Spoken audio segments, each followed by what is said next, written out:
자, 오늘은 35회 기출문제를 풀어볼 건데요. 그 중에 1번 문제를 한번 풀어보도록 하겠습니다. 1번 문제는 그 토지보상 문제가 나왔는데요. 일반적인 평가만큼의 중요도를 갖고 있는 보상평가에서 가장 기본이라고 할 수 있는 토지평가가 나왔고, 보상에서 토지평가라고 했을 때는 똑같이 공시지가 기준법을 쓰지만 그 보상만의 특별한 점들이 있기 때문에 이게 또 이제 문제로서 의미를 갖고 있는데요. 여러 가지 원칙이 있죠. 그 개발이익 배제라든지 정당보상 원칙이라든지, 그 중에서 얘는 개발이익 배제. 이 개발이익 배제에 관한 문제고요. 그 개발이익 배제를 하는 방법을 어떻게 적용할 것이냐, 이게 이제 문제가 된 건데, 간단히 말씀을 드리면 첫 번째로 이제 시간적으로 어떤 사건 때문에 개발이익이 발생했다면 그 이전 시점으로 돌아가서 평가를 시작한다라는 그 아이디어가 하나 있고, 그 다음에 이제 공간적, 어떤 지역이 전체 다 개발이익이 포함되어 있다면 다른 지역으로 가서 평가를 수행한다, 이렇게 되는 아이디어 두 개를 갖고 있는데요. 이제 문제를 보면서 그걸 어떤 식으로 주어졌고 어떤 식으로 나오고 있는지 한번 볼게요. 감정평가사 갑은 중앙토지수용위원회로부터 수용재결 평가를 의뢰받았다. 크게는 협의평가가 있을 수 있고 수용재결이 있을 수 있고 이의재결이 있을 수 있는데, 협의평가는 협의시점이 가격시점이고, 수용재결이랑 이의재결은 전부 다 수용재결이 가격시점이에요. 그러니까 여기서 이의재결이 만약에 문제가 나오더라도 그거를 이의재결로 가격시점을 잡는 순간 이제 시점 수정치부터 꼬이니까 다 꼬이는 거죠. 그러니까 이런 실수는 아주 기본적이니까 해서는 안 되겠다. 자, 대상 토지 감정평가에서 자료상 연도별 표준시 공시지가 중 적정한 비교 표준시의 공시기준일을 정하여라. 이게 바로 아까 얘기했던 시간적인 측면에서의 개발이익 배제 방법이에요. 공시기준일은 매년 1월 1일이잖아요.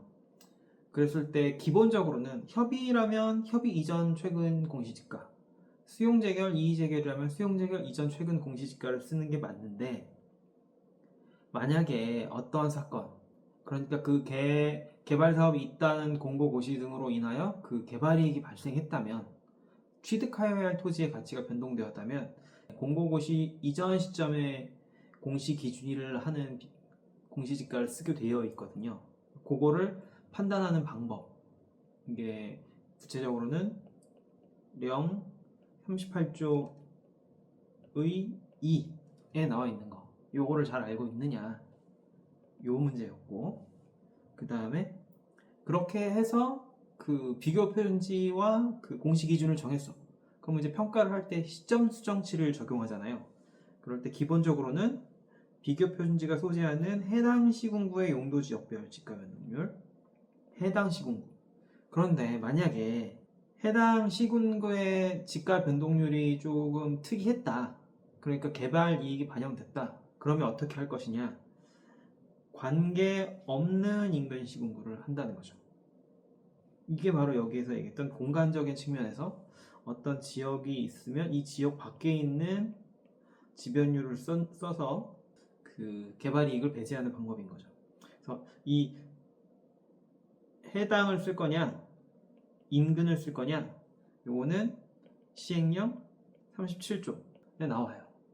요거를 통해서 물음 2에 10점씩을 준 거죠.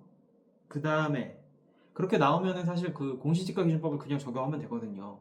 그런데 여기서 이 그 보상평가액을 산정하라고 했다. 근데 여기서도 10점이다. 그러면 사실상 더 나올 게 별로 없거든요. 뭐 프로세스야 뭐 비교 표준지, 시점 수정, 지역 요인, 지역 요인은 뭐 다를 게 없겠죠. 그다음에 그 밖의 요인. 여기서 이제 비교 표준지를 잘 골랐느냐, 그 다음에 그 밖의 요인을 잘 구했느냐. 그 밖의 요인에서는 또 이제 평가설례나 거래 사례를 쓰게 돼 있죠. 이때 그 조건이 뭐 물론 당연히 그 일반적인 평가와 크게 다르진 않지만 보상평가다 보니까 조금은 좀 고려해야 될 것이 있는데, 그게 아마 여기에 배점에 포함된 게 아닌가 이렇게 생각을 해요. 그 다음에 지작물에서 건물, 보상평가액을 또 구하여라. 이제 이 건물은 뭐 이제 원가법인데 뭐 결론부터 말씀드리면은 여기서는 화폐 시간 가치. 화폐 시간 가치가 그 본격적으로 문제의 중요한 부분으로 나온 적이 잘 없거든요.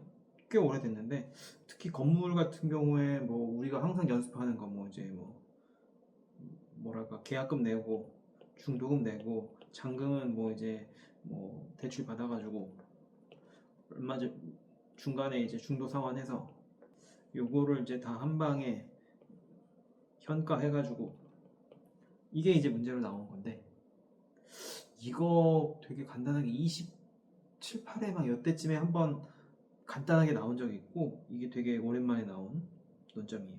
그러니까 요거 그 첫 장에 나오는데 끝까지 어려워하시는 분들은 끝까지 어려워하는 그런 논점이었다. 이제 문제로 한번 가볼게요. 중앙토지수용위원장이 땡땡공사 사업시행자고 수용재결이다. 요거 이제 이의재결일 수도 있다는 거. 그 다음에 가격 시점은 당연히 재결일인 거고, 그 다음에 사업인정고시일은 2015년 12월 30일. 원래대로라면 70조 4항에 따라서 이거 이전인 15년도 공시지가를 쓰는 게 원칙이죠. 그런데 어떤 다른 요인에 의해서 공고고시 이전의 것, 취득하여의 토지의 가치가 변동되었을 경우 공고고시 이전을 쓸 수도 있다. 그리고 산업단지 재생사업지구의 기반시설공사다. 그러니까 우리가 이제 이런 개발이익을 판단할 때 도로, 철도, 하천 사업이 아니라는 거죠. 이거를 이제 공식 명칭인지는 잘 모르겠어요. 이제 선적 사업 쭉 길게 이제 도로라든지 철도라든지 하천이라든지 이런 사업이 아니어야지 개발이익이 포함되었는지 안 되었는지를 논할 기본적인 사항이라는 거죠. 그 다음에 뭐 사업 규모가 50만 제곱미터, 요거는 이제 또 시행령의 20만 제곱미터 이상일 것. 그래야 뭐 그 정도 규모가 돼야 개발이익이라는 것을 얘기할 만하다. 뭐 이렇다는 거죠. 여기서 보면은 뭐 재생계획 수립 용역의 착수. 그러니까 뭐 이거를 할 만하냐 안 하냐, 계획을 뭐 한번 그 하냐 안 하냐, 이거를 일반 시민이 알았다고 보기는 어렵잖아요. 그러니까 얘는 공고고시가 아니고 이제 지정하고 지형 도면을 고시하는 순간 이제 사람들이 알게 된 거죠. 이게 바로 이제 공고고시. 그 다음에 요건 이제 아까 얘기했던 사업인정인 거죠. 그러면 이제 얘기가 다 나온 거예요. 공시기준일은 이제 13년 1월 1일이거나 15년 1월 1일이다. 요거는 요 둘 사이의 변동의 폭을 가지고 시군구와 비교를 해서 이제 격차와 격차율을 비교한 후에 최종 결론을 내리는 거죠. 이거를 하기 전에 이 두 가지가 먼저 충족이 돼야 요것도 하는 거지. 요거 충족이 안 되면 요거는 검토할 필요도 없다. 그렇게 해서 이제 이게 이제 물음일의 어떤 큰 뼈대가 되는 거예요. 그래서 뭐 지금 당연히 토지 한 필지랑 건물 한 필지가 준 거겠죠. 일반 공업지역의 공장용지 지목, 용도지역 지목이 제일 중요하죠. 그 다음에 이용 상황도 중요하고, 그 다음에 건물은 뭐냐, 그래서 볼 때 이제 사용 승인일이 나오는데 24년 7월 1일이 가격 시점이니까 이런 거는 저는 처음 나오면은 일단 12년 경과했다. 기본적으로 이런 것들을 미리 적어 놓으면 나중에 계산할 때 좀 편하겠죠. 사업지구내 표준지 공시지가의 현황이다. 아까 그 13년도와 15년도에 그 격차와 격차율을 가지고 한다고 했는데, 이때 이 사업지구내 표준지와 그 다음에 시군구 전체 표준지를 지가 변동률을 구해서 표준지 공시지가 변동률을 구해서 하다 보니까 이 사업지구내 전체 표준지 공시지가를 준 거예요. 그랬을 때 우리는 13년도하고 15년도의 격차니까 이 두 개의 해를 골라야겠죠. 뭐 가격 시점 이전 거를 뭐 쓸 일은 없는 거고, 14년도는 왜 줬는지 모르겠는데 하여튼 뭐 그런 식으로 그 함정을 파는 거겠죠. 그래서 요 두 개의 격차를 평균 낸 다음에 이 다섯 개의 평균을 구해서 사업지군의 지가 변동률, 그 표준지 공시지가 변동률의 평균을 구하고, 그 다음에 전체 시군구는 여기 연도를 봤을 때 얘가 되겠죠? 얘와 얘의 격차 3%포인트, 그 다음에 격차율은 30% 이상일 것. 요 포인트 이거 가지고 뭐 점수를 주네 마네 하진 않겠지만 기본적인 사항이다. 뭐 예를 들면은 13%와 10%의 차이다. 그러면 이건 3% 포인트의 격차가 있는 거죠. 차이를 논할 때는 이렇게 포인트가 되는 거고, 이거는 13분의 10이니까 30%가 되는 거죠. 그러니까 요거를 둘 다 충족하는 거. 그러니까 요거의 그 약간의 그 표시의 차이는 알고 있는 게 상식적이다. 그 다음에 이제 시점 수정치로 넘어가는 건데, 시점 수정치로 넘어가기 전에 제가 물음이를 어떻게 풀었는지 한번 볼게요. 자, 땡땡 산업자한지와 관련된 토지 건물에 대한 수용 재결 목적의 감정평가할 건이다. 그 다음에 수용 재결일인 24년 7월 1일을 가격 시점으로 한다. 법 67조 1항. 자, 기준 시점이란 말을 안 쓰고 가격 시점이라고 하죠. 요거는 뭐 앞에도 나왔으니까 뭐 특별히 뭐 틀리실 일은 없었을 것 같고, 비교 표준주의 공시 기준일은 원칙대로 하자면은 사업 인정일인 2015년 12월 31일 이전인 2015년 공시지가를 적용하는 게 맞는데, 법 70조 4항에 따라서 그럼 우리는 해당 사업의 공고고시로 이게 12월 30일인데 취득하여야 할 토지의 가치가 변동되었는지 여부, 그러니까 시행령 18조의 2를 검토해 보겠다. 가장 기본적인 허들 두 개가 있다고 그랬죠. 그 도로, 철도, 하천의 선적 사업이냐, 면적이 20만 제곱미터 이상이냐. 둘 다 충족했으니까 얘를 이제 검토해 볼 만한 실익이 있는 거예요.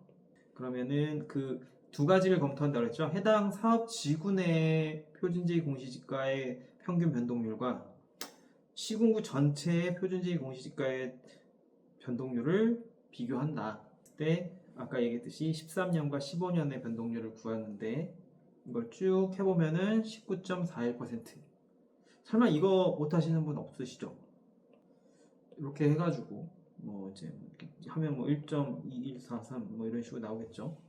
이렇게 해가지고 이렇게 하면 된다는 거.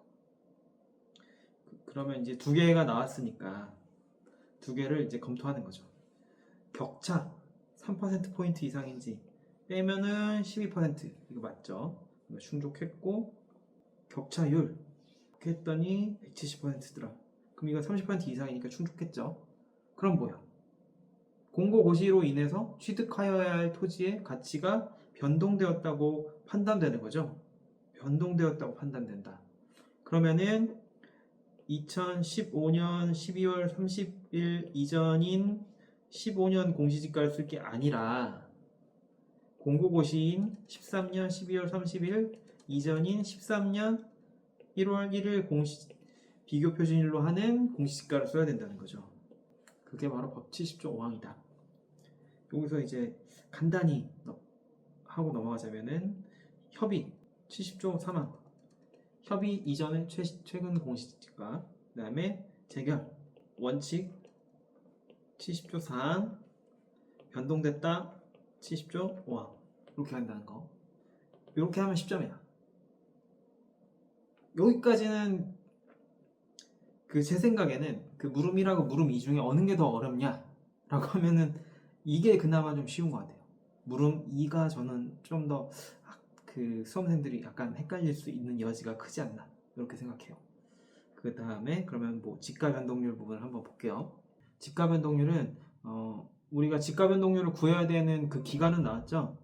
2013년 1월 1일부터 2024년 7월 1일까지 우리가 여기가 공시 기준일이니까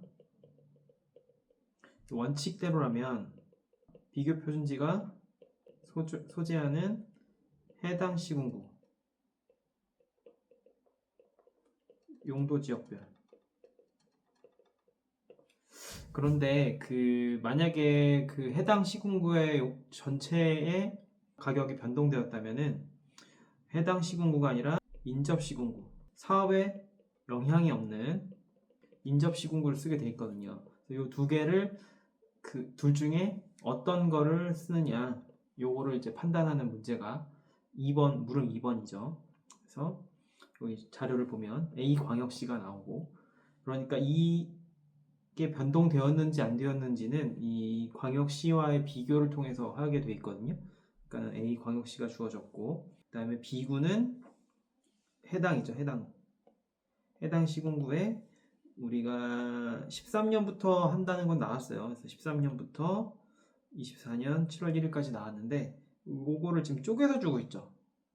그러니까 이게 사실 법에는 나와 있지 않은데 실무 기준에 나와 있는데 이따가 한번 적용하면서 곧 다시 간단히 설명하기로 하고, 그 다음에 만약에 이게 해당 시군구 전체가 올랐다면은 우리는 인접한 시군구를 쓰게 될 거예요. 근데 인접한 시군구가 하나만 있진 않을 수 있잖아요. 뭐 C구, D구, E구 이런 식으로 있을 수 있잖아요. 그러니까 이럴 경우에는 얘네들을 이제 평균한 그 지변율을 쓰게 돼 있다. 근데 여기서 보면은 약간의 힌트를 주고 있어요. 뭐냐면은 13년 12월 30일부터 있지 1월 1일부터는 없잖아요. 그러니까는 변동이 되었다 하더라도 그 공고 고시 이전에는 해당 시군구 거를 쓰라는 소리거든요. 그러니까 요거가 만약에 1월 1일부터 뭐 12월 29일까지 나왔다.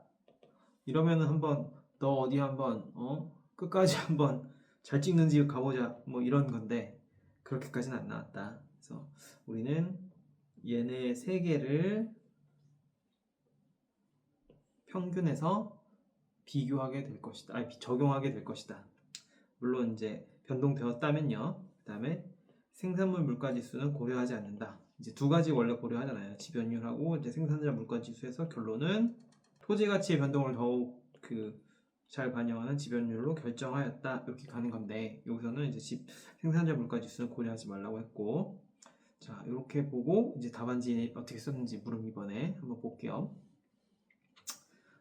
지가 변동률은 원래대로라면 시행령 37조 1항에 따라서 비교 표준지가 소재하는 시군구의 용도 지역별 지가 변동률을 적용해야 되는데, 만약에 해당 시군구가 해당 공익사업으로 인하여 변동되었느냐, 요거를 이제 37조 3항에서 이제 검토하는 방법이 나오죠.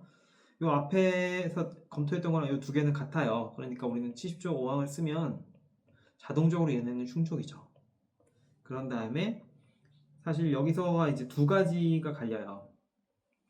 70조 4항일 경우 우리가 쓰는 게, 그 다음에 70조 5항일 경우, 그러니까 적용 공시지가가 70조 4항일 경우에는 공고고시에 영향이 없다고 보는 거잖아요. 그러니까 이때는 사업인정, 가격 시점까지, 해당 시군구 지변율이 3% 이상인지. 근데 70조 5항이면은 사업 인정이 아니라 공고고시일부터 우리가 영향을 봐야 되는 거니까 그때는 5% 이상인 거지. 요거는 비교할 게 없어요. 그냥 얘 자체면 돼. 근데 앞에서 보면은 공고고시부터 가격 시점까지가 36.158. 36.158. 얘 3%, 5% 이상이죠? 그러니까 충족. 그 다음에 이제 그걸 보는 거예요. 여기서는 이제 공고고시가 아니라 이제 사업 인정부터, 이 사업으로 인해서 얘가 확 뛰었냐, 이걸 뭘로 보느냐, 해당 시군구 안에 있을 거 아니에요. 뭐 저는 인천 사니까 인천 안에 예를 들어서 이제 부평구면 얘가 얘보다 30% 이상 격차가 다른 구들은 이만큼인데 얘만 뭐 중구, 뭐 저기 서구 이런데 이제 부평구만 확 올랐다. 인천시 평균이 그래서 요 정도인데, 근데 이게 30% 이상이다.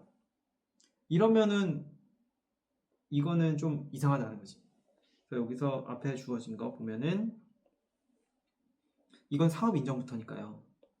얘를 골라야겠죠. 인천시. 그 다음에 여기서는 이걸 골라야겠네. 얘하고의 그 격차율이 30% 이상이냐 해봤더니 70%가 넘더라. 80% 가까이 되더라. 충족되었다. 그렇게 되면 뭐예요?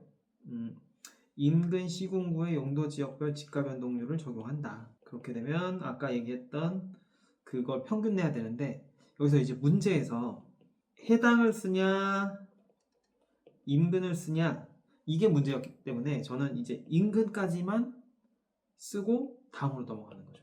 왜냐면은 여기 보상평가액을 10점씩 주기에는 그 아까 말한 그 프로세스만 딱 했을 때는 조금 적어요. 보통 이제 토지가치 구하라 그러면은 그 공시지가기준법, 거래사례 기준법 해가지고 10점인데 여기서는 거래사례 비교법이 없잖아요. 근데 여기 10점이 나오려면 이것까지도 이렇게 간 것이 아니냐 이렇게 본다는 거죠. 그리고 또 구하란 말도 없었고.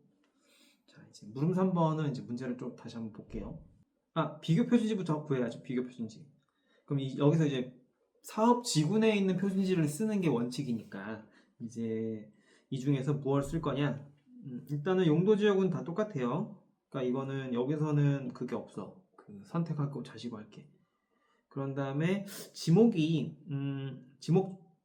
다른 거는 좀 쓰기가 같은 게 있다면은 굳이 다른 걸 쓸 필요가 없죠. 그 다음에 이용 상황이 다른 주상용도 쓸 필요가 없고, 그럼 남는 거는 이 세 개인데 이 중에 지리적으로 인접한 정도의 기후는 1, 2, 3, 4, 5번 순이니까 1번을 쓰는 게 용의주지 아시죠? 지리적 근접성, 용도지역, 이용사항, 주의환경. 주의환경은 다 똑같고, 그 다음에 이용사항도 예측 끼고 나면 똑같고, 그 다음에 결국 남은 건 지리적 근접성밖에 없다. 그래서 우리는 1번을 구한 거예요. 그러면 이제 시점 수정하러 가야 되는 거죠.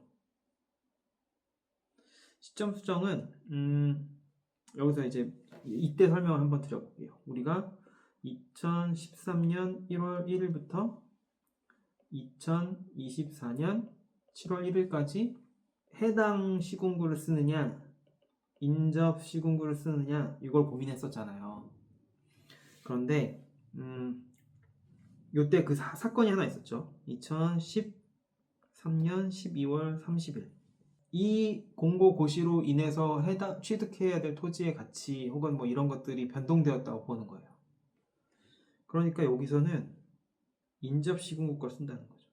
변동됐으니까 얘 때문에. 그런데 이 이전에는 공고 고시로 인한 영향이 없지 않았겠냐는 거예요. 그러니까 원칙대로 해당 시군구 거를 쓰는 게 맞지 않냐는 거죠. 근데 요게 이제 법에는 뭐 변동됐으면은 인접 시군구 거를 쓰라고 나오지 쪼개서 구분해서 쓰란 말은 없거든요. 근데 실무 기준에도 없어. 해설서에 나와요. 이거를 이제 뭐 구하실 수 있으면 한번 구해서 보세요. 인터넷에 찾아보면은 이게 또 돌아다니는 거 있거든요. 저도 그 원본을 본 적은 없고 원본 있는 데가 너무 오래전에 있기 때문에 실무기준 해설서가 도는 데가 있다. 그리고 합격하시면은 추록은 해설서가 PDF로 있다. 추록은 그러니까 1편이 총괄, 2편이 이제 보상, 그 다음에 추록이 권리금 이렇게 돼 있는데 뭐 어쨌든 이 보상편에 보면은 요 말이 있다는 거죠. 그 시점 수정치를 구분해서 적용하도록 돼 있다는 거. 그렇게 되면은 우리는 뭐 어떻게 써야 되겠어요? 얘에다가 요 세 개 평균을 써야 되겠죠? 그리고 시점 수정치 끝났어요. 그 다음에 인근 지역이니까 당연히 뭐 지역 요인은 0일 것이고 1.00일 것이고, 왜냐면은 사업 지구내 표준지를 썼는데 뭐 지역 요인이 다를 게 없잖아요. 그 다음에 이제 개별 요인은 뒤에 나오는데 그걸 차치하고 이제 그 밖의 요인치로 쓸 것을 고르는 상황이 되는 거죠. 그럼 여기서 이제 보는 거예요. 매수자가 양도소득세를 부담한대요. 그러면은 이 가격에다가 매수자는 사실 돈을 더 얹어서 주고 산 거죠. 그러면은 어떻게 할 수가 없잖아. 사정 보정이 안 되잖아요. 사정이 개입됐다고 보는 거죠. 그 다음에 여기도 특수관계인 간의 거래로 고가로 거래됐다. 얼마큼 거래됐는지가 알기 어렵죠. 그러니까 얘도 사정 개입 쓰면 안 돼. 그리고 또 한 가지는 우리가 2013년 12월 30일 이 사건을 경계로 개발이익이 발생했다고 보잖아요. 그러면은 되도록이면 이 전 사례를 쓰는 게 좋다. 우선 원칙이라는 말은 제가 피하겠습니다. 우선 이거 이전 사례를 쓰는 게 우선인데 얘는 이후 사례다. 얘는 뭐 되긴 하죠. 하지만 사전 개입이 됐다. 이제 평가 사례로 한번 가볼게요. 그럼 그 밖의 요인치로 뭘 쓸 수 있는지. 다는 인근 지역이래. 인근 지역인데 재생사업 지구 기반 시설 이거 지금 우리 사업이잖아요. 근데 지금 우리 사업이 완료가 안 돼서 우리 사업 걸 하고 있잖아요. 그런데 완료가 안 됐는데 얘는 이제 협의 보상이니까 협의겠지. 협의 보상 협의겠지. 이걸 쓸 수 있느냐? 이건 안 되거든요. 그러니까 그 사업이 다 완료되고 그럼 완료되면 내 걸 쓸 일은 없겠지만 하여튼 이렇게 완료가 안 됐기 때문에 이거를 당해 사업 걸 쓸 수는 없다. 그 다음에 이제 유사 지역으로 갔어요. 원래 인근 지역을 원칙으로 쓰지만 이제 유사 지역으로 갔어요. 그 다음에 협의 보상이 완료됐고 다른 공사다. 그리고 해당 공익사업의 시행에 따른 가격의 변동이 반영되어 있지 않다. 개발이익이 없다는 얘기죠. 그러니까 요거는 되는 거야. 그 다음에 요거는 이것도 유사 지역인데 평가 목적이 다르죠. 담보평가. 가치 기준이라는 게 있죠. 이게 과연 실제로 다른가는 많이 설왕설래하지만 하나의 물건이라고 하더라도 평가 목적에 따라서 그 가치 기준이 다르기 때문에 금액이 다를 수 있다는 거죠. 그러면은 그 보상평가와 담보평가는 가치 기준이 다를 수 있기 때문에 바로 직접적으로 그 밖의 요인치로 적용하기는 좀 어려울 수 있다. 그래서 이 라를 적용하는 것이 좋겠다. 지역 요인은 원래 인근 지역이면 1.00을 쓰는데 지금 유사 지역에 갔으니까 그러면 이제 지역 요인 비교치를 하는 거죠. 지금 우리는 뭘 쓰기로 했죠? D구를 쓰기로 했죠. D구. 그러면은 그 밖의 요인치 할 때 지역 요인은 이걸 쓰게 된다는 거죠. 그 지역 요인 격차율을 내줘야 된다는 거죠. 그 밖의 요인치에서는. 그럼 우리는 여기는 아예 이것까지 줘버렸네. 그럼 이걸 더 쓰라는 그런 신호로 알아듣고 또 이제 딱 눈치껏 썼어야 된다. 그러면은 우리 구가 해당 시군구가 여기서 5% 정도 우세하고 이쪽에서 20% 정도 우세하다. 이렇게 돼 있네요. 그러면은 1.05 곱하기 1.20 정도가 나오겠네. 지역 요인치. 그 다음에 이건 둘 다 공업용이니까 이건 같을 것이고 형상은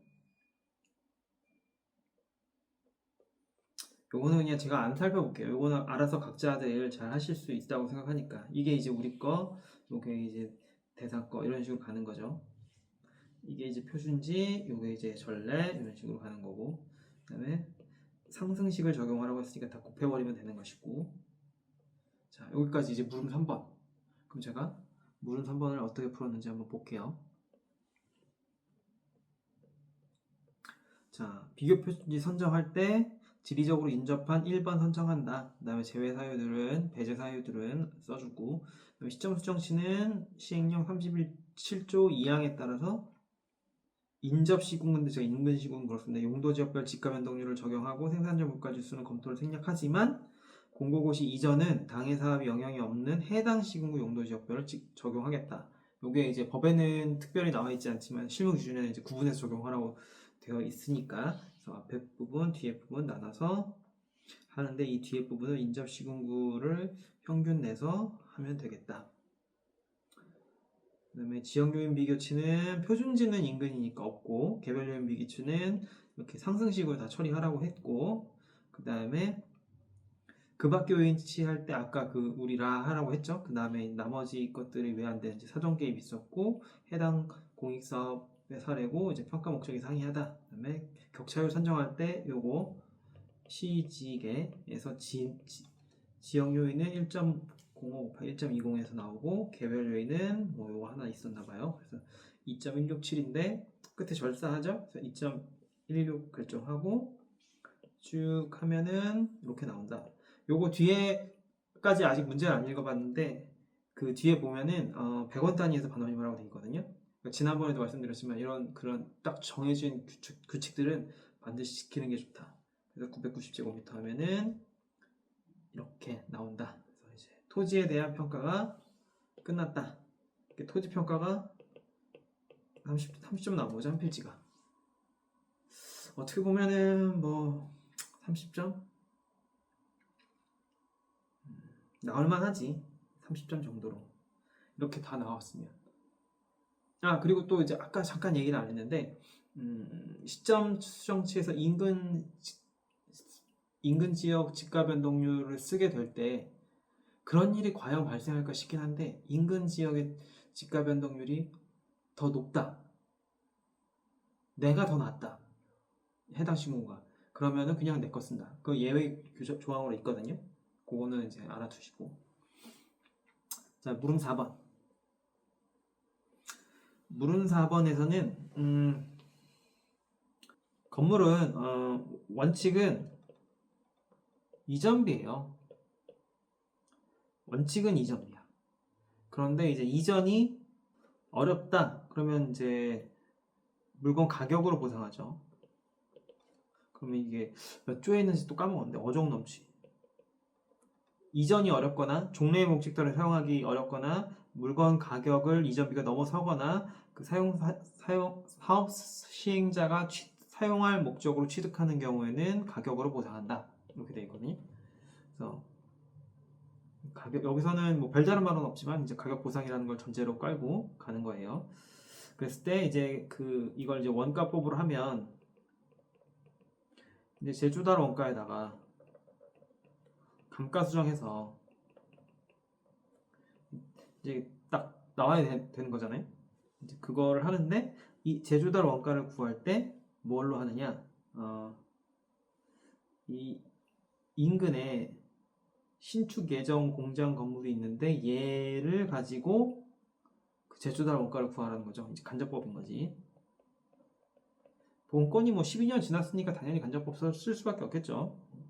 본건이 만 1년밖에 안 지났다 그럼 직접 쓸 수 있겠지만, 근데 이 6억 3천 얘를 쪼개서 주고 있잖아요, 공사비를. 그러면 이제 요거의 시간가치 6개월, 준공 시점은 1년 후겠죠. 이 시간가치를 다 이 시점으로 이제 계약금,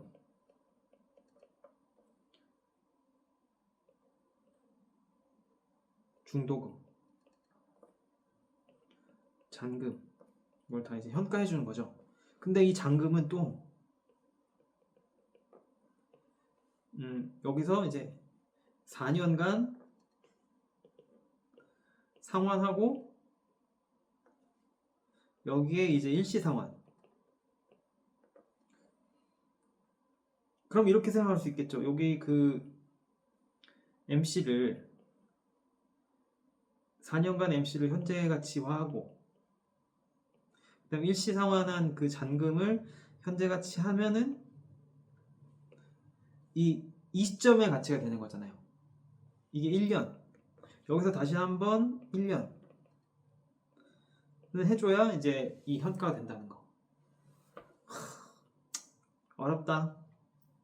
거기서 뭐 당연히 뭐 그래야 문제가 문제겠지만 그 대출 조건의 이자율과 그 시장 조건의 이자율이 다르다. 이게 만약에 같다면요, 이 문제를 낼 필요가 없어.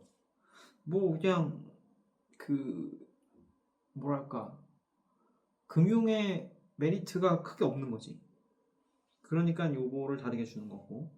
그랬을 때 우리가 이게 나왔다.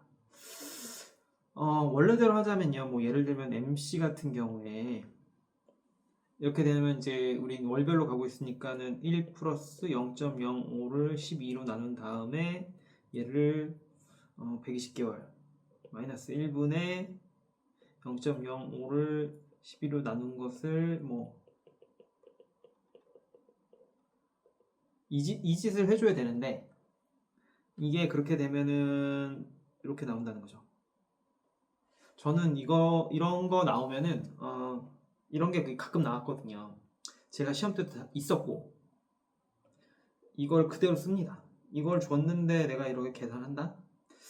시간이 더 걸리는 거는 둘째치고 조금 달라질 수 있다. 물론 여기서도 이렇게 나중에 제가 또 말씀드리겠지만 일시불의 현가 계산에서 이 60개월짜리를 쓰지 않고 이 두 개를 이제 쪼개서 쓴다든가, 그땐 6%가 되겠죠. 그러니까 이 두 개를 곱했을 때 이게 나와야 정상인데, 그렇지 그걸 어떻게 쓰느냐에 따라서 그 뒤에 있는 값이 좀 달라질 수 있지만, 그래도 최대한 여기 있는 걸 활용해 주는 게 좋겠다. 이렇게 해서 이제 제조달 원가가 나오겠죠. 그럼 이제 감가수정인 거죠. 감가수정은 실무기준상 뭘로 되어 있어요? 물기경을 고려하도록 되어 있잖아요. 그래서 물리적 감가수정은 경과연수 아까 12년 경과했다고 했죠. 아마 이만큼이 이제 물리적 감가의 요인이 될 것이고, 그 다음에 층고가 낮게 설정되어 있다. 이게 이제 기능적 감가죠. GRM이 나왔네. 그러면은 뭐 이제 이것도 이제 좀 이따 보고, 그 다음에 인접한 혐오시설, 이제 경제적 감가죠. 그래서 요거를 이렇게 해주면은 감가수정액을 이렇게 세 개를 합치면 나오는 거고, 그러면은 이제 제조달 감가 하면은 건물 가치가 나온다. 공시지가 변동률 산정시 백분율로서 소수점 셋째 자리에서 반올림하여 둘째 자리까지. 제가 아까 물음일에서 보셨는지 모르겠는데 둘째 자리까지 했거든요. 그러니까 그런 것들을 다 반드시 지켜주셔야 되고, 지가 변동률은 백분율로서 소수점 넷째 자리, 백분율이니까 뭐 20.111이다 이러면 이게 이제 총 소수점 5자리가 되는 거죠. 요거 하라는 얘기고, 이것도 셋째 자리까지 하는 건 뭐 항상 하던 방식이고, 표준지 기준 방식, 이거는 뭐 항상 나오는데, 옛날에 이제 본권 방식이 있었는데 이거 안 쓴 지 오래됐고, 제가 쓰는 법인을 보긴 봤는데 이거는 왜 쓰지 그 법인은? 하여튼 그렇습니다. 그 다음에 아까 말씀드렸던 그 결정 단가는 100원 단위에서 반올림 해라, 이렇게 된 거. 100원 단위에서 이건 절사라고 되어 있네요. 제조달 원가 및 감가수정액은 1000원 단위까지만 표시해라. 여기까지 하면 이제 1번 문제 끝인데, 그 건물 빨리 한번 보고 끝낼게요. 자, 건물은 법 75조 1항에 따라서 이전비 보상이 원칙이지만 그게 불가능하므로 칙 33조에 따라 원가법으로 평가하겠다. 제조달 원가를 구할 때 일단 그 사례 건물의 신축 공사비의 현금 등가 먼저 구해야겠죠. 그럼 현금 등가는 계약금은 10% 6,300만 원, 중도금은 20%인데 6%가 시장 유지율이니까 이걸로다가 그 할인하는 거죠. 할인. 그거를 6개월짜리, 중도금 6개월 해주니까 그렇게 하면 이렇게 나오고, 잔금, 이걸 잘 봐야겠죠. 잔금을 일단 그 4년간의 원리금 상환액의 현가 두 개로 쪼개봐야 돼. 그럼 얘는 당연히 이걸 현가에 주는 애인 거고, 그럼 4년간의 원리금 상환액은 뭔지 한번 볼게요. 여기까지가 이제 잔금이잖아요. 70%. 그런 다음에 얘는 그 10년 5% 이자율로 저당상수 MC인 거죠. 한 달에 내야 되는 돈. 근데 얘를 6% 시장 이자율로 4년간 한 거를 이제 쭉 땡겨 오면 이 4년간의 원리금 상환액이 나온다는 거지. 그거를 1년짜리 또 할인을 해줘야 된다는 거죠. 그러면 얘가 나온다. 요거 이해가 되셔야 돼요. 요거를 만약에 이해하고 언제든지 풀 수가 있다. 그러면은 화폐 시간 가치는 충분하다고 볼 수 있어요. 그럼 이제 대출 잔액이 남았죠. 대출 잔액은 요게 이제 일단 요 잔금인데, 이거에서 여기를 구할 때요. 그 우리가 아마 이렇게 배웠을 거예요. 뭐 1 마이너스 뭐 1.00 어쩌고 저쩌고 마이너스 1에 전체 뭐 120개월에 뭐 여기는 뭐 남은 기간이 뭐 72개월 뭐 이런 식으로 했을 건데, 근데 앞에 보면은 이게 없잖아요. 그래서 이거는 저는 그냥 뭐 알고 있는 건데, 그냥 어떻게 하는지 그냥 어떻게 알고 있는 건데, 요 MC 있죠. 그 매달 내야 되는 돈. 이 잔금이라는 것, 이제 그 중도 상환금이라는 것도 매달 내는 돈에 있는 거를 쭉 갖고 오면 되잖아요. 근데 대신에 이때는 실제로 그 시장에 낸 게 아니라 이제 앞에 거를 딱 갖고 오는 거기 때문에 5%로 해줘야 돼. 남은 기간 동안. 이렇게 하면 이게 잔금 비율이 나오거든요. 요게 잔금 비율이에요. 그러니까 요만큼이 잔금 비율이란 소리야.